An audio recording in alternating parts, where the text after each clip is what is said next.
This right here is my Meet LXD75. This is a 6-inch Newtonian. Really happy with it. Decent scope. It's missing a few things when it comes to astrophotography, but that is what we are going to be fixing in this and a few future videos, where we're going to be completely tearing this thing down to its individual components. We're going to upgrade everything that can be upgraded. We're going to try to see if we can make this from a decent to a great scope for astrophotography. But before we start, we need to run a few tests, just so we have a point of comparison and we know if we made any improvements at the end of all this. So I'm going to run it through what's called a star test. It's essentially just a point light source we're going to be pointing this telescope at, and we're going to be looking at what the light looks like as it passes through the telescope. First of all, we can see that this thing is way out of collimation, so we're going to start by actually collimating this telescope. After getting a decent collimation, this wasn't perfect, but it was close enough. We can see that optically wise, it's actually not bad. We get nice sharp edges on our donut here, and we can also see these nice concentric rings inside it. Yes, I know that it is, you can see here on the faint one that it is slightly not perfectly collimated, but well, we could fix that when we're actually gonna do and take images with it. If we focus the scope, we can see here we get these nice diffraction spikes. And we're going to use this as a comparison later on when we are done doing all the upgrades. So here's the list of things that I want to do with this telescope. First, I want to add some cooling to it so it can reach ambient faster. We're going to do what's called a flocking on it. We're going to make sure that everything inside is painted. Maybe we're going to upgrade this spider. I don't know. We need you guys' feedback for that in the future video.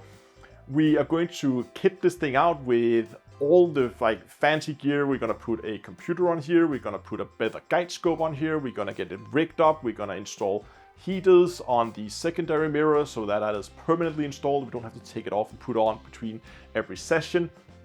And also, I'm going to be replacing the focuser on the telescope with a Crayford focuser instead of the rack and pinion that's on there now, simply because the one that's on there can't really hold my imaging rig, because my entire camera, filter wheel, rotators and everything, it's quite heavy, and that focuser is not up for the job, so I need a focuser that can carry that amount of weight. The first step was to remove the main and secondary mirror, and this is where I hit my first snag. I think it should be as easy as just removing the small Allen keys. Or those torque? Now, I got this telescope second-hand a while back, and it looks like a previous owner had tried to disassemble this before, and maybe hadn't done too good of a job with the screws for the main mirror cell. At least, I had a hard time finding anything in my arsenal that would actually fit. Let me see if I have something with imperial measurements.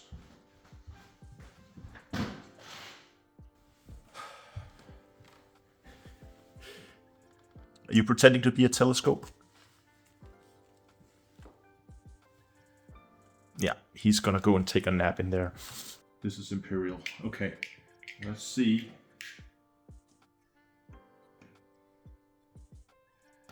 It's too big. Damn it. Okay. I know myself well enough to know that at this point I just begin to get creative, and this often will end up with stripped screws, so I decided to make this a future problem and to move on to something else. I removed the optical tube from the tube clamps. Is that a lot with bolts as well? This is also bolts. So this is like bolts and nuts and bolts. All of these. So I need to be very careful when I am removing this, that I'm not dropping a bolt. This is why I want to remove the mirrors first, because I don't want to accidentally drop a bolt down on a mirror.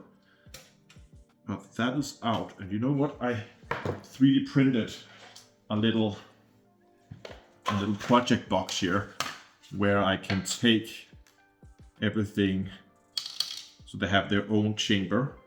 Okay, that's all 3 of them, and if everything works as I expect it to, I should now be able to just... Now I feel a little bit more comfortable removing all this other stuff, because now there's still the primary mirror at the back, but I don't, first of all, I have easier access, and I don't accidentally do that and drop a bolt onto a secondary mirror.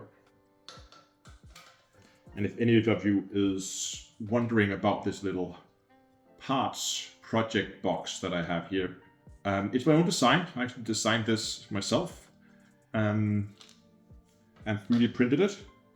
And if you want the files, you can just try to get a hold of me at Discord. There's a link for the Discord server in the description or on the QR code here on screen. The first upgrade I want to do to the telescope is to add cooling to the primary mirror. Now, technically this shouldn't be necessary for a small telescope like this, but I thought I wanted to do it anyway because it could be fun. So I designed a custom plate that would fit the back of the telescope, where there would be a convenient hole for a 80mm fan, and there would also be a box where I could hide the wires, as well as a power switch and a normal DC barrel jack port. Everything got 3D printed. I used heated inserts to add threads that I could screw the fan into. And that was just a matter of like soldering everything together, getting all the wires up and running. I spent more time than I care to admit on this. I'm not good at electronics, but after some struggle, I did finally manage to get everything wired up. Well, hopefully. After much struggling, this should now be wired up, hopefully correctly. We'll see. I'm gonna see if I can get this thing situated here. This is just click in place. So if I should just be able to push that in, there we go. I got a power supply. This is off. I guess one of three things can happen now. Nothing, I blow a fuse, or it works. Let's try. Gonna plug this in here. Nothing blew up yet. Okay, let's see. And it's blowing air the right way. Oh, that's awesome. So now, before when you start your imaging session, just run a temporary power cord down there, flip the switch, and air. Do I have anything to showcase it with? Whee!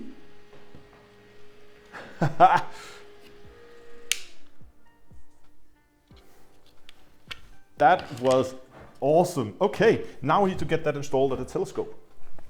I had to be a little creative when it comes to finding ways to actually mount this thing, because I wasn't able to remove the primary mirror cell. I had to come up with something else, because I couldn't get to the back side of the plate that it was supposed to mount on, because, well, the primary mirror was in the way. So instead, I ended up using double-sided tape. I've been using this tape around the apartment for various things, and everything you really stick onto this can only really be removed with an excessive amount of violence. So I'm pretty sure this would stick there for now, and if it was a problem in the future, I would just come up with another solution. Next time I'm going to be returning to this project, we're going to be working on the optical tube, so get subscribed for that. And also remember that this channel is funded through the sale of my book, The Cosmic Field Guide, which is a must-have little handbook, like with useful tables and graphs and things you can be handy when you're out there in the black taking pictures. Check out my book on deepspacebooks.com. So this is a Meade LXD75. I got this second-hand. It's a 6-inch Newtonian, and the intention was that you would take these wheels off and replace it with this. However, it's too big.